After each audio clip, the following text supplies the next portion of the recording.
இரவு 9 மணியிலிருந்து 12 மணி வரைக்கும் 2ஆம் கால யாமம். இந்த நேரத்திலே சிவபெருமானுக்கு பால், இளநீர், சர்க்கரை, நெய் இதையெல்லாம் வைத்து அபிஷேகம் செய்வது உண்டு. அப்படி செய்த பிறகு சிவபெருமானுக்கு இந்த நேரத்திலே வெண்ணெய் அபிஷேகமும் செய்கிறார்கள். அது ரொம்ப விசேஷமான ஒன்று. சிவலிங்க திருமேனிக்கு வெண்ணெய் அபிஷேகமும் இருக்கிறது. பிறகு பன்னீராலும் பச்சை கற்பூரத்தினாலும் அபிஷேகம் செய்யலாம். இதை செய்வதனால் நமக்கு என்ன பலன் கிடைக்கும் என்று கேட்டால் செல்வ செழிப்பு கிடைக்கும்.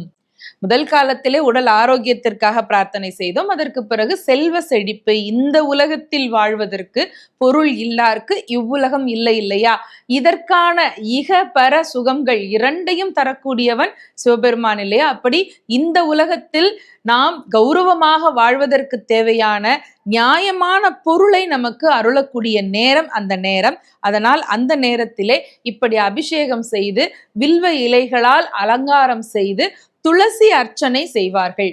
துளசி பெரும்பாலும் பெருமாளுக்கு உகந்ததுதான். சிவபெருமானுடைய திருத்தலங்களிலே அதை வைத்து அர்ச்சனை செய்வது இல்லை. ஆனால் மகா சிவராத்திரியினுடைய 2ஆம் கால யாமத்தில் அந்த அபிஷேகத்திற்கு பிறகு பூஜையிலே துளசி பத்திரம் பயன்படுத்தப்படுகிறது. அதோடு சேர்த்து யஜுர்வேதத்தினை பாராயணம் செய்வதும் முக்கியம். அப்பர் பெருமான் அருளிய தேவார பாடல்களை பாடுவது என்பது சிறந்த பலன்களை தருவதாக இருக்கிறது. இது 2ஆம் கால சாமத்திலே நாம் செய்ய வேண்டிய வழிபாடு.